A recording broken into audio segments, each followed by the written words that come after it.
जोहार साथियों, मैं हूँ सुकमा रामाराम में।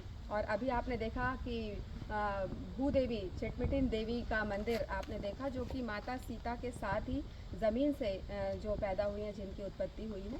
तो ये बहुत ही प्रसिद्ध ऐतिहासिक मंदिर है चिटमिटिन देवी का रामाराम में। और यहाँ प्रतिवर्ष माघ महीने में बहुत बड़ा मेला लगता है और हर 12 साल में भी एक बड़ा मेला यहाँ पर आयोजित होता है, जिसमें देश विदेश के पर्यटक यहाँ पर आते हैं।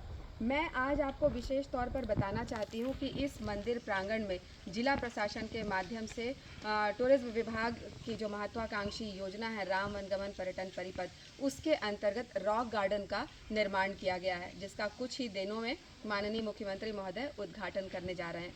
तो ये कितना यूनिक है, कितना खूबसूरत है। और रामाराम जैसे इतने दूरस्थ अंचल में यहाँ जो कलाकार बाहर से आकर काम कर रहे हैं, गोवा के कलाकार हैं, बॉम्बे के कलाकार हैं, छत्तीसगढ़ के बहुत सारे कलाकार यहाँ पर काम कर रहे हैं। तो आइए मैं इसकी खूबसूरती आपको दिखाती हूँ।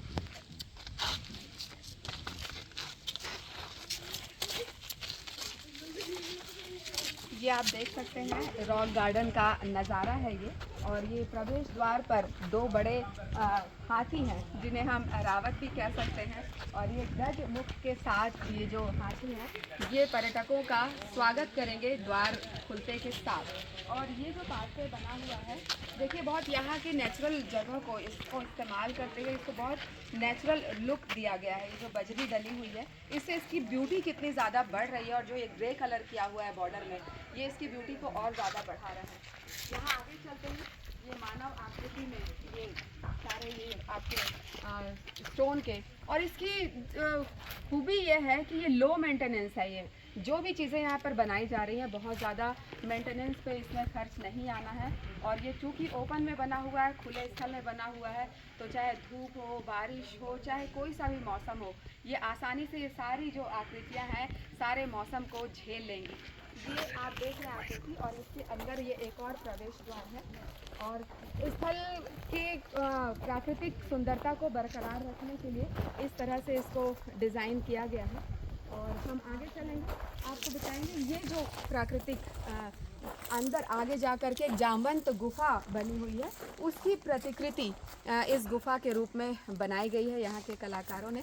अब्दुल जी मेरे साथ हैं। अब्दुल जी यहाँ के काम को देख रहे हैं और वीडियो ले रहे हैं। गौरव जी वो इनको असिस्ट कर रहे हैं। और मंडल जी हैं यहाँ के कलाकार।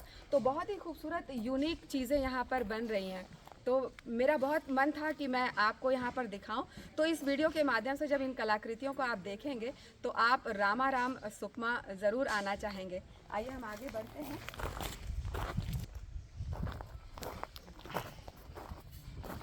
और मैं इस चट्टान रूपी एक मूर्ति के पीछे थी अभी, और वाकई इसके पास खड़े होकर मुझे इतनी सुखद अनुभूति हो रही है कि ऐसा लग रहा है कि हमारे जो पुरखे हैं, सालों साल से जो जनजाति समुदाय के पुरखे हैं, वो यहाँ पर विराजमान हो गए हैं। पर्यटकों को आशीर्वाद तो देने के लिए हैं ही, और यहाँ पर यहाँ के जो निवासी हैं उन्हें भी ये आशीर्वाद प्रदान कर रहे हैं। तो हम इन्हें अपने जनजाति समुदाय के पुरखों के रूप में भी दे सकते हैं। एक सिंबॉलिक रूप से इन्हें बनाया गया है। और ये आपको चट्टान का इसमें लुक आ रहा है, लेकिन मैं आपको बताऊंगी नहीं। जब आप यहाँ आएंगे और इसके बारे में जब आप पता करेंगे तो आपको पता चलेगा कि ये किस मटेरियल से बना हुआ है। और मैं आपको बता दूं कि लगभग ये 70 से 80 साल तक इसे कुछ नहीं होने वाला है। ना इसमें मेंटेनेंस की आवश्यकता है और ना ही इसकी कोई ऐसे इसमें क्षति पहुंचने वाली है। तो इन सारी बातों को ध्यान में रखकर अब्दुल जी ने अपने सुपरविजन में यहाँ के कलाकारों से बनवाया। हमारे टूरिज़्म के राम नारायण जी भी हमारे साथ हैं ग्रुप में। और आज हम लोग इन कामों को देखने के लिए यहाँ पर आए हुए हैं।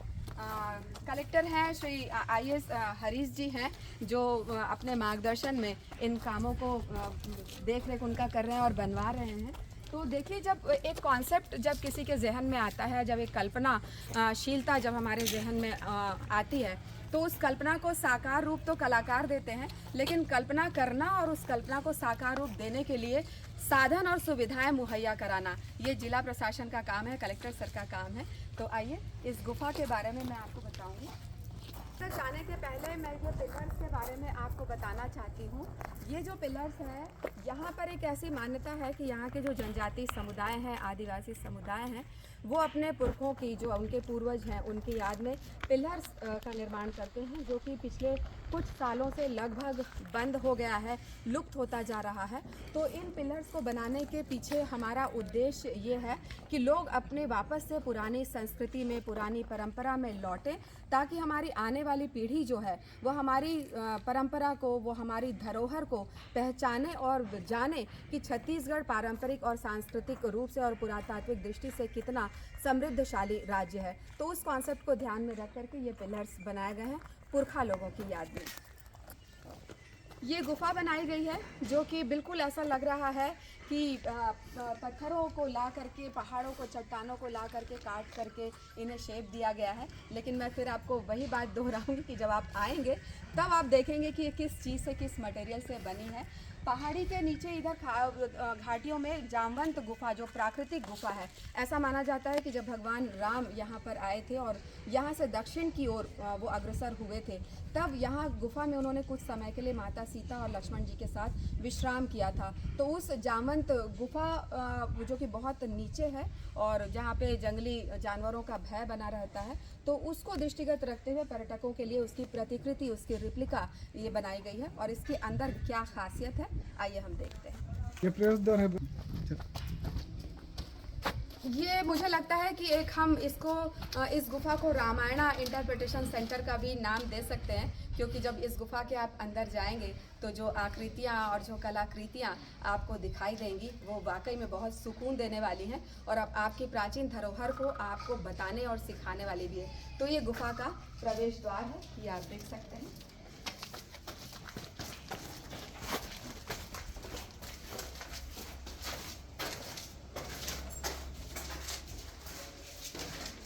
और एक बहुत ही यूनिक जगह पर हम एंटर कर रहे हैं और यहाँ आने के बाद आपको ऐसा लगेगा कि जैसे आपने अजंता एलोरा की गुफाएं देखी हैं, जो कि बहुत ही ऐतिहासिक है। तो यहाँ आकर के आपको उसी तरह की कलाकृतियों का, गुफाओं का आपको आभास होगा। और ये जो आप देख रहे हैं, ये पूरी रामायण की स्टोरी यहाँ पे उकेरी गई है, जो कि 10 स्टोरी है।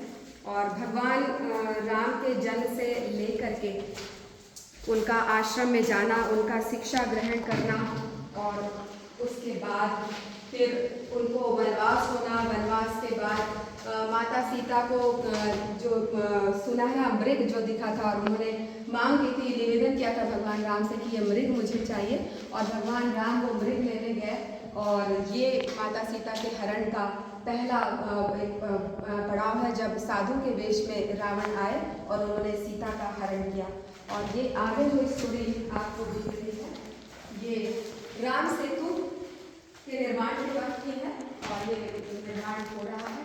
भगवान राम लंका की ओर प्रस्थान कर रहे हैं और ये लक्ष्मण जी जब मूर्छित हो गए थे मेघनाथ के बाण से, तो ये मूर्छित होने के बाद ये ऊपर आप देख रहे हैं, ये आप देखिए भगवान हनुमान जी जो हैं ये संजीवनी बूटी लेकर के पहाड़ लेकर के आए। ये भी निर्माणाधीन है, कुछ दिनों में ये कंप्लीट हो जाएगा।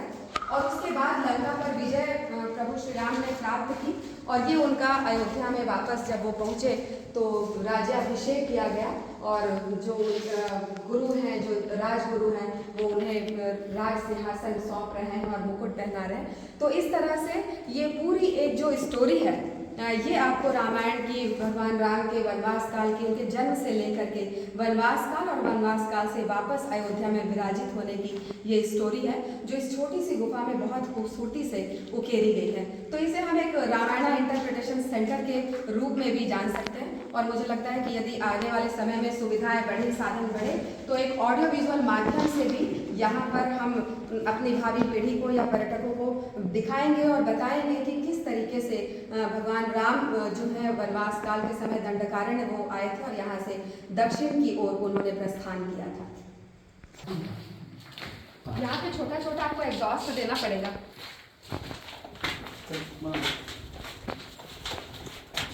तो मैं एडिट करवाऊंगी। सही बोला?